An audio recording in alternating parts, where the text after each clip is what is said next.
Revelation 5396. From the 20th of May 1952. Truth is not accepted without faith. It is a vain attempt to introduce people to the truth who are completely without faith. For in them there is neither desire for truth nor willingness to love, and therefore also no ability to recognize truth as such. For this reason an attempt must first be made to induce them to reflect on their origin. For only such reflection can move the human being to ask the question, why and for what purpose is my being as a human being, and by whom have I been called into being? Only then is it possible for faith in a Creator from eternity to awaken, and only then can the truth be communicated to man with the prospect of being recognized.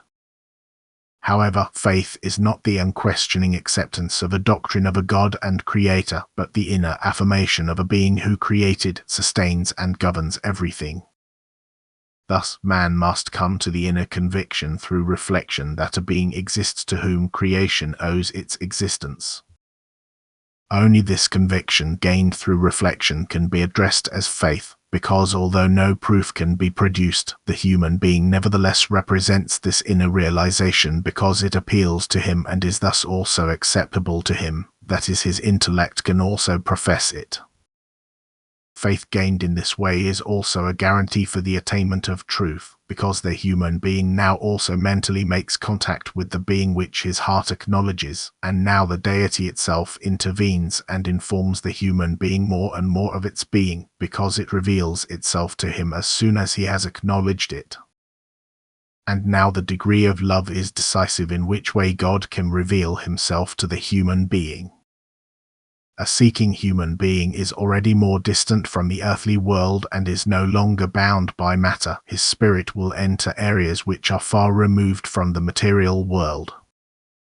But as soon as he detaches himself from matter, the spark of love is also ignited in him. He no longer thinks of himself but feels himself placed in a community of similar beings like himself, who all have a purpose to fulfill on earth but who are also weak and ignorant like himself. And what he now seeks he does not seek for himself alone, but he also wants to utilize it for his fellow human beings, because he feels that ignorance is a great shortcoming which makes them unhappy. Thus love will always be kindled in a person if faith in God is awakened, and the attention of truth is now also guaranteed. Only it can be conveyed to the human being in different ways, yet always such that it is acceptable to him, and he feels so impressed by the truth that he demands more and also represents it to his fellow human beings.